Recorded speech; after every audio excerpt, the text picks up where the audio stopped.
In progress. तो एक तो ओम शांति। बाप दादा के सदा दिल तक नशीन समान बच्चों के लक्षण। बाप के सदा स्नेही सदा सहयोगी दिल तक नशीन व राज्य तक नशीन बच्चों प्रति उच्चारे हुए महावाक्य। बाप दादा समीप और समान सितारों को देख रहे हैं।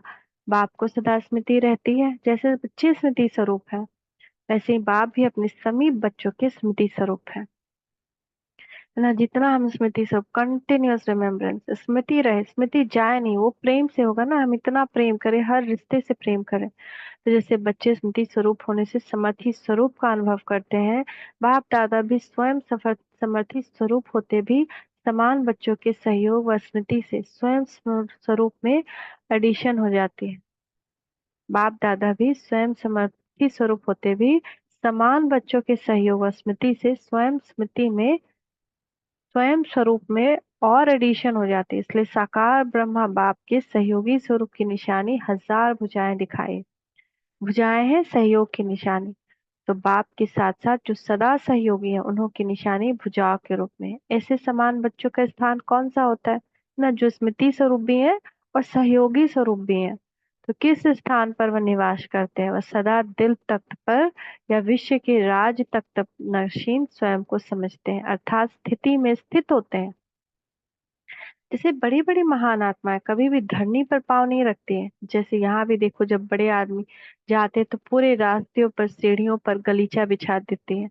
ऐसे श्रेष्ठ आत्माओं का पाँव धरती पर नहीं गलीचे पर होता है। यह निशानी किसकी है? शुरू कहाँ से हुई?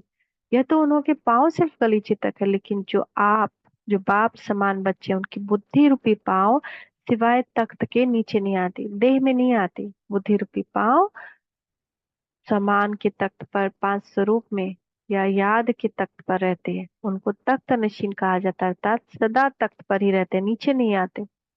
ऐसे जो सदा दिल तक नशीन व राज्य नशीन ही रहते हैं, उन्हों को सर्व आत्माओं से रिटर्न में क्या मिलता है? स्नेह तो मिलता ही है, लेकिन दिल तक नशीन वाले जो भी कर्म करते हैं, जो भी बोल बोलते हैं, सभी के दिल पर ऐसे लगता है जैसे बाप द्वारा जो भी निकलता है वो सदा का यादगार बन जाता है, सबके दिल में समा जाता है, यादगार रह जाता है। फिर आधा कल्प के बाद यादगार गीता के रूप में होता है। तो बाप के महावाक्य यादगार रूप में ऊपर हो जाते हैं। उसी प्रकार जो दिल तक नशीन बच्चे हैं, वह जिस आत्मा के प्रति संकल्प करते हैं तो उनको दिल से लगता है। मानो आप किसी आत्मा के प्रति शुभ भावना शुभ कामना रखते हैं, तो उनके दिल को लगेगा कि यह सचमुच मेरे लिए शुभ भावना शुभ कामना रखते हैं। लेकिन कब? जब हम स्मृति स्वरूप हैं और सहयोग स्वरूप है, सिर्फ बाबा ही मेरा है, तब हम जब किसी के प्रति शुभ भावना शुभ कामना के संकल्प करेंगे तो उनको फील होगा। एक होता है ऊपर ऊपर से, दूसरा होता है निमित्त बने हुए स्थान के कारण रिस्पेक्ट देना, तीसरा होता है दिल से स्वीकार करना। तो जो समान बच्चे हैं, उन्हों का संकल्प भी दिल से लगेगा, जैसे कि तीर लगता है। जैसे पहले जमाने में तीर लगाते थे, तो जिसको तीर लगता था वह तीर सहित नीचे आ गिरता था। इस प्रकार जो भी दिल तक नशीन है, वो दिल के संकल्प जिस आत्मा प्रति करेंगे, वह व्यक्ति अर्थात आत्मा स्वयं अपने दिल का भाव प्रकट करने के लिए सामने आ जाएगी। पहला है ना। दूसरा, जो दिल तक नशीन आत्माएं हैं, दूसरी बात, जो उस स्थिति में स्थित हो बोलेंगे, उनको दो शब्द दिल को राहत देने वाले होंगे। महसूस करें कि भल दो शब्द बोले, लेकिन दिल को राहत मिल गई, खुराक मिल गई। तीसरी बात, सदैव ऐसी आत्माओं को दूर होते हुए भी दिल से याद करें। दिल से याद करने की निशानी क्या होगी? ऐसे अनुभव करेंगे जैसे कि साथ समीप है, दूर नहीं है। ऐसे नहीं अनुभव करें कि आबू में है, हम दूसरे देश में। ऐसे समझेंगे कि सदा सम्मुख और साथ है। जैसे बाप को दिल से याद करते तो क्या अनुभव होता है? दूर लगता है क्या? साथ का अनुभव होता है ना। तो इस प्रकार जो दिल तक नशीन बच्चे होंगे, उन्हों का भी प्रैक्टिकल में रिटर्न दिखाई देगा। इसको कहा जाता है प्रत्यक्ष फल।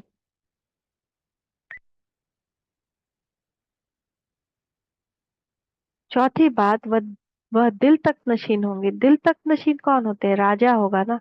जैसे कोई बड़ा होता है ना, सब अपने आप को समझते हैं, छोटे भी होंगे वह बड़े को अपना समझेंगे, मेरा है। तो दिल तक नशीन बच्चे की ये निशानी है कि हर एक उनको अपना बड़ा समझेंगे, अपनापन महसूस करेंगे। हमारे पूर्वज हैं, बड़े हैं, पूज्य हैं। ये शब्द कहने में भक्ति मार के है, लेकिन जैसे पूर्वज का नशा होता है ना कि ये हमारे पूज्य हैं, पूर्वज है, इस रीति से हर आत्मा जो भी संपर्क में ऐसे महसूस करेंगे, यही हमारे पूर्वज है, पूज्य है, अपनापन महसूस करेंगे। ऐसे दिल तक नशीन कितने बनेंगे, बार बार आपके पास आएंगे, बार बार उनको लगेगा कि हम यहाँ आए। जैसे कल भी ऐसा अनुभव हुआ कि बहुत सारी आत्माएं जब परेशान होती हैं तो यहाँ आ जाती हैं, दो बोल सुनती हैं और चली जाती हैं, बस उनको ज्ञान नहीं सुनना, उनको और कुछ नहीं, बस उनको यही सुनना है कि हाँ सब ठीक हो जाएगा। और जब इतना बोल सुन लेती हैं तो उनको लगता है ये बोल दिए हैं सब ठीक हो जाएगा तो सब ठीक हो जाएगा। तो ऐसा होने लगा है, तो ऐसा हम सब के साथ महसूस होगा। तो करना क्या है, निरंतर बाप की याद, प्रैक्टिस, आत्मिक स्वरूप का प्रैक्टिस, समान का प्रैक्टिस अनुभव के साथ। तो ऐसे दिल तक नशीन कितने बनेंगे, थोड़े ही होते हैं। यही अष्ट रत्नों की विशेषता है, जो फिर 100 में नहीं होती। उनमें भी माँ बाप है, फिर भी उनमें नंबर तो है ना। तो जब पहले युग में भी नंबर है तो जो और पीछे उनमें भी नंबर होंगे। दादी जाती हैं, इनकी सबको खुशी है, क्योंकि क्यों, वैसे तो जाने में दूसरी लहर होनी चाहिए। एक सेकेंड।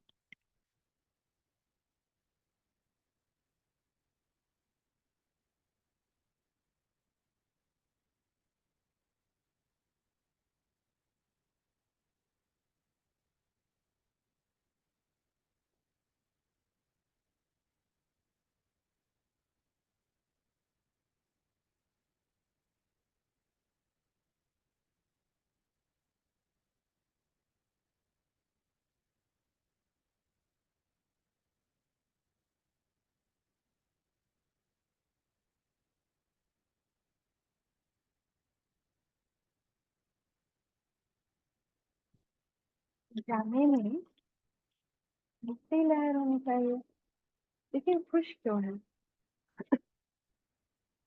विशेष खुशी की लहर क्यों है, विशेष सबको खुशी इसी बात की है कि जो बहुत समय से इंतजार कर रहे थे, कुछ होना, कुछ परिवर्तन आना। तो इस पाठ को देखते ही सबकी बुद्धि में कुछ नवीनता, परिवर्तन की भावना आ रही है। सभी को ऐसा लगता है जैसे कि ये जा नहीं रहे, लेकिन कुछ समीप जा रहे हैं।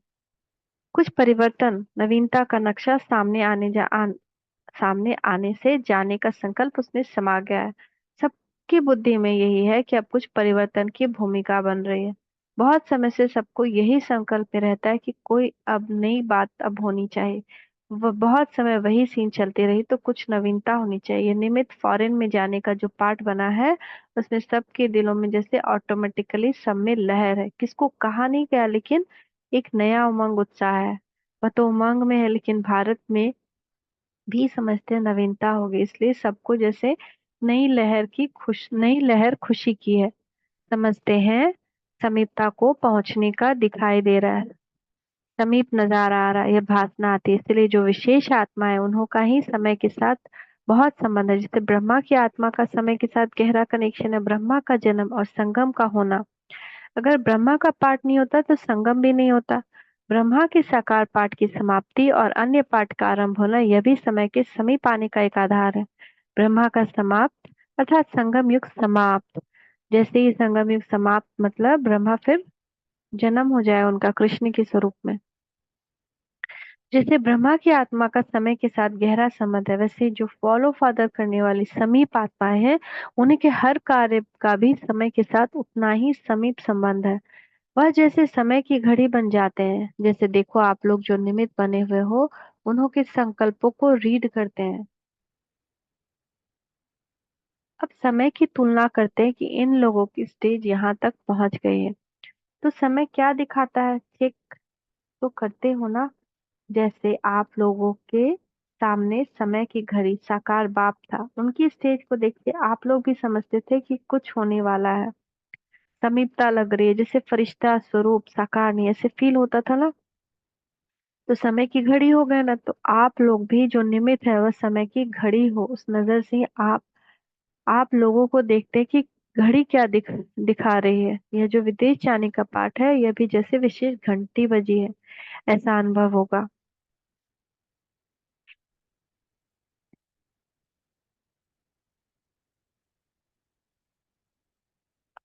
तो पर्द आदि ड्रामा आपको भी समीप पाठ बजाने के निमित्त बनाता है, जैसे कल पहले बजाया था वैसे भी अभी बजाते हैं। तो प्लान सोचने से नहीं होता है, लेकिन चाहते भी ड्रामा का पाठ निमित्त बना देता है। इसमें बड़ा रहस्य है। वरदान है आपको लौकिक अलौकिक बाप के कुल का नाम बाला करने वाली निमित्त आत्मा हो। यह भी विशेष वरदान है, इसलिए आपको देखकर के दोनों याद आते हैं।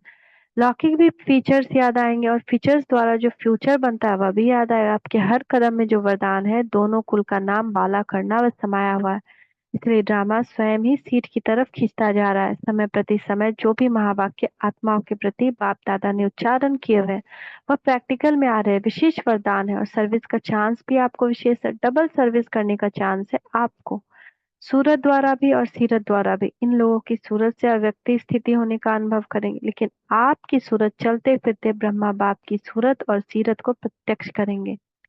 यह एक्स्ट्रा सर्विस की फील्ड हुई ना।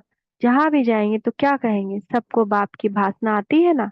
तो यह सूरत भी सर्विस के निमित्त बनी है, डबल सर्विस हुई ना। तो वर्तमान समय आप आत्मा का डबल रूप से आवाहन की लीला चल रही। एक तरफ भक्त आत्मा अनजान रूप से आह्वान करी अष्टदेव के रूप में, दूसरी तरफ ज्ञान स्वरूप होने के कारण ज्ञानी तो आत्माएं बच्चे आह्वान कर रहे हैं, ऐसे आह्वान कर रहे हैं जैसे आपकी जड़ चित्र अष्टदेव के रूप में करते हैं। लेकिन वह अनजान है, इसलिए उन्हों को वह रस नहीं आता। लेकिन उन्हों का आह्वान से भी वरदान की अनुभूति की प्राप्ति का अनुभव होगा। डबल आह्वान हो गया ना। तो जो दो मूर्तियां जा रही हैं, तीन मूर्तियां जा रही हैं, वह अष्ट भी जा रही हैं। यह भी एक विशेष लहर है ना, जो सब समझते हैं। हम लोग भी जैसे साथ जा रहे हैं, इसका भी कारण यह स्नेह की समीपता की निशानी है। जो इतना समय ड्रामानुसार निमित्त पाठ बन बजाया उसका प्रत्यक्ष रूप रिटर्न स्वरूप में देख रहे हैं। निमित्तपन पाठ बजाने का सामने आ रहा है। तो आगे कल सुनते हैं। Thank you Baba, thank you, शुक्रिया बाबा, शुक्रिया। ओम शांति।